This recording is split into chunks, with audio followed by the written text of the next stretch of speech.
मध्य प्रदेश की राजधानी भोपाल में कांग्रेस सेवा दल का राष्ट्रीय शिविर आयोजित हो रहा है।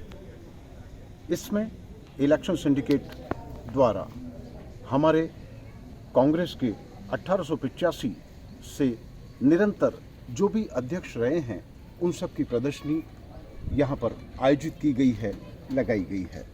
इसमें कांग्रेस का उद्देश्य क्या है ये स्पष्ट है।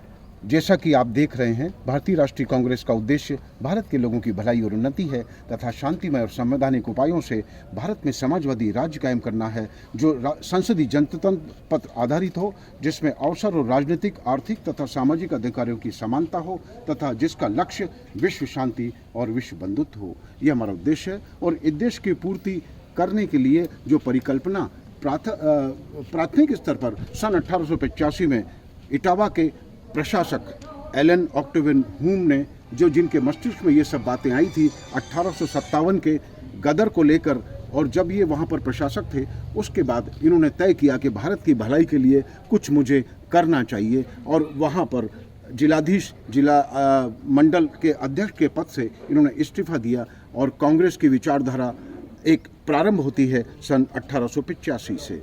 तो 72 व्यक्तियों ने बॉम्बे में एकत्र होकर हमारे डॉक्टर ए.ओ. ह्यूम के समान विचारधारा रखने वाले 72 व्यक्तियों द्वारा वहाँ पर एकत्रीकरण हुआ और उसके बाद कांग्रेस की स्थापना हुई। कांग्रेस का सोच प्रारंभ हुआ। कांग्रेस की स्थापना के साथ ही प्रथम अध्यक्ष के रूप में व्योमेश बनर्जी प्रथम अध्यक्ष बने और उनमें जो अन्य सभी साथी थे, Dadabhai Naoroji, Badruddin Tyabji, George Yule, William Wedderburn, Pherozeshah Mehta, Alfred Webb, Surendranath Banerjee, Anand Charlu इत्यादि सभी लोग 72 लोग वहाँ पर मौजूद थे और कांग्रेस का सोच एक स्थापित हो गया और वो उसका उद्देश्य भारत की हम किस तरह से भलाई कर सकते हैं, किस तरह से और भारत को बेहतर बना सकते हैं, इस संदर्भ में सोच को अपना अमली जामा पहनाना प्रारंभ किया। और इस तरह से हमारा कांग्रेस एक मिशन था जो प्राथमिक स्तर पे बाद में धीरे धीरे पार्टी के रूप में तब्दील हो गया। और फिरोज शाह मेहता, आनंद चार्लू, अल्फ्रेड वेब, ये सभी उन 72 व्यक्तियों में शामिल थे जो पहली मीटिंग के अंदर उपस्थित थे और सब ने मिलजुल कर ये प्रयास किया कि भारत को एक अच्छा विकासशील और बेहतर बनाना है और हमें इस बारे में गंभीर विचार करना है, गंभीर चिंतन करना है। और उसके बाद सुरेंद्रनाथ बनर्जी बंगाल से, वो भी उसमें मिशन में शामिल हुए और उसके बाद कांग्रेस के वो अध्यक्ष बने। इसके बाद रहमतुल्लाह सयानी, सी शंकरन नायर, आनंद मोहन बोस, रोमेश चंद्र दत्त, एन.जी. चंदावरकर। आप ये देखते हैं कि इन सभी में सभी जाति, सभी समूह का विशेष प्रतिनिधित्व अध्यक्षता के रूप में हुआ। किसी एक जाति विशेष पर कभी ध्यान नहीं दिया गया। इसलिए जो भारतीय राष्ट्रीय कांग्रेस का मूल विषय है कि हम जाति रहित समाज की रचना करते हैं और उसी रचना को करना चाहते हैं, तो ये इस सिद्धांत का प्रतिपादन प्राथमिक स्तर से ही सन 1885 से ही अभी तक चला आ रहा है। लाल मोहन घोष को आप देखें, दिनशाह अडुलजी वाचा को देखें, पारसी थे। लाल मोहन घोष बंगाली, हेनरी कॉटन अंग्रेज थे, गोपाल कृष्ण गोखले महाराष्ट्रियन थे। उसके बाद रास बिहारी घोष को देखें, वो बंगाली, और उसके बाद गोखले महाराष्ट्रियन, गोपाल कृष्ण गोखले। और ये देखिए आप, गोपाल कृष्ण गोखले महात्मा गांधी को लेकर आए थे और जब महात्मा गांधी दक्षिण अफ्रीका से रंगभेद नीति के खिलाफ संघर्ष करते हुए भारत में जब उन्होंने वापस पदार्पण किया तो उनके गुरु गोपाल कृष्ण गोखले ही थे। तो हमें एक देश में एक बहुत सर्वमान्य, विश्वमान्य एक व्यक्तित्व प्राप्त हुआ जिसे मोहनदास गांधी प्राथमिक स्तर पे बचपन का मोहन है और अब राष्ट्रपिता बापू हमको उपलब्ध हुए और भारत की आज़ादी में उनका जो योगदान है वो भुलाया नहीं जा सकता किसी भी तरह से। और उनके बारे में कोई टिप्पणी करना तो अपने शब्द ही छोटे पड़ते हैं। मैं पंडित मदन मोहन जी मालवीय, उसके बाद आए हैं बिशन नारायण धर और रघुनाथ नरसिम्हन मुधोलकर, नवाब सैयद मोहम्मद बहादुर,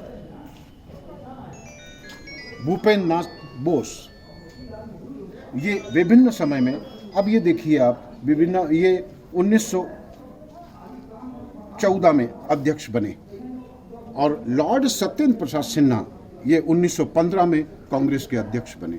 यहाँ से एक मुहिम शुरू होती है, दिमाग में, सबके मस्तिष्क में यह आने लग जाता है कि भारत की बेहतरी तो आज़ादी से ही संभव है। भारत को यदि हम आज़ाद करते हैं, यदि आज़ादी के, तो हम क्यों नहीं हम आज़ादी के बारे में सोचें, आज़ादी के बारे में बात करें, और तो उसके बाद आज़ादी का उद्देश्य, स्वराज्य का उद्देश्य तय होता चला गया, और सभी लोगों ने मिलकर फिर उसके बाद जन चेतना और जागृति प्रारंभ होती है और शुरू हो जाता है आज़ादी का। एनी बिसेंट भारतीय नहीं थी, विदेशी थी। भारत की आज़ादी के बारे में सोच बना, और प्रथम महिला कांग्रेस अध्यक्ष एनी बिसेंट बनी 1917 में। उसके बाद सैयद हसन इमाम आए, और उसके बाद उसके पश्चात आते हैं मोतीलाल जी नेहरू 1919 में। जब 1919 में ये परिवार, उसके बाद हम आज तक देखें इस परिवार का जो योगदान, इस परिवार का जो संदर्भ है और संपर्क है जीवंत भारतीय नागरिकता से। इसके बाद हम बात करते हैं लाला लाजपत राय।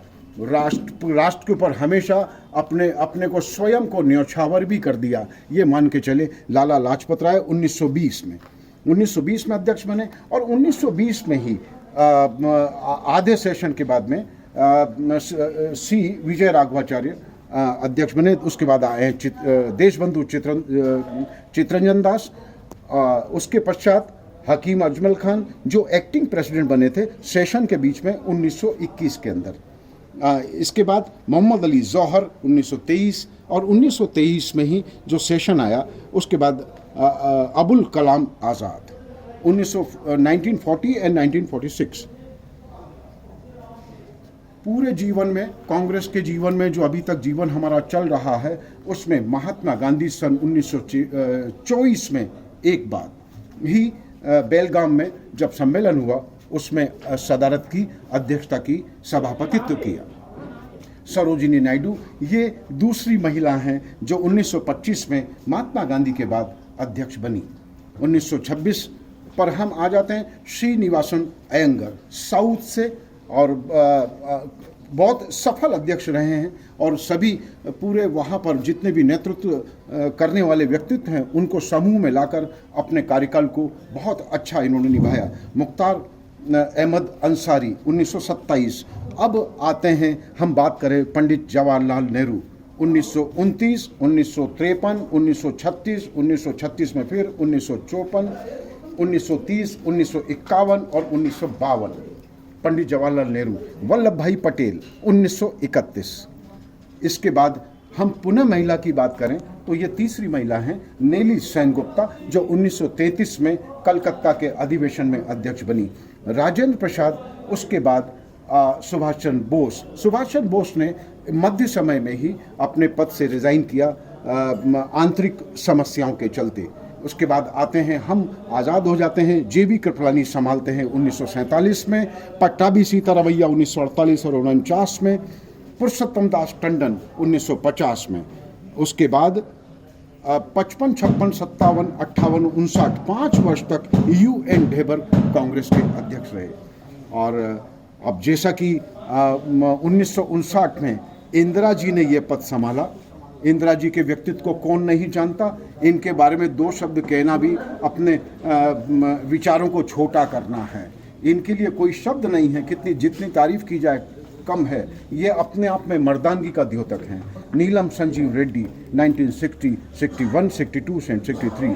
के कामराज कमीशन आया, कामराज योजना भी आई, कई स्थापित नेताओं की असहमति बनी। आप 1964 में के कामराज इसके अध्यक्ष बने। एस निजलिंग अप्पा 1968। उसके बाद जगजीवन राम जी जो एक रक्षा मंत्री थे, वो कांग्रेस के अध्यक्ष बने।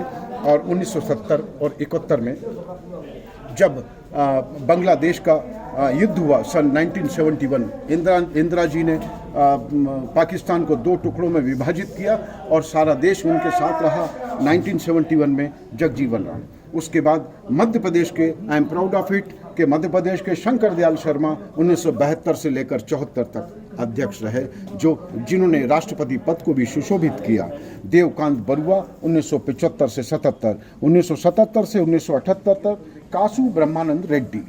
फिर आते हैं राजीव जी, क्या कहना इनका, जितना शानदार, और 2% तो इनका वोट इनकी शक्ल से मिल जाया करता था हर चुनाव लड़ने वाले को, ये टिप्पणी मैं करना चाहूँगा। उसके बाद आते हैं पीवी नरसिम्हा राव 1992 से 96 तक, 96 से 98 सीताराम केसरी, माननीय सोनिया जी। अब उसके बाद सोनिया जी ने अपने पद को त्यागने के बाद में राहुल जी ने उस पद को ग्रहण किया। राहुल जी ने वापस पद छोड़ा है पिछले चुनाव के बाद में, और वर्तमान में जो हमारी Sonia Gandhi, I am proud of it, 2019 आज की तारीख में हमारी अध्यक्ष सोनिया जी हैं।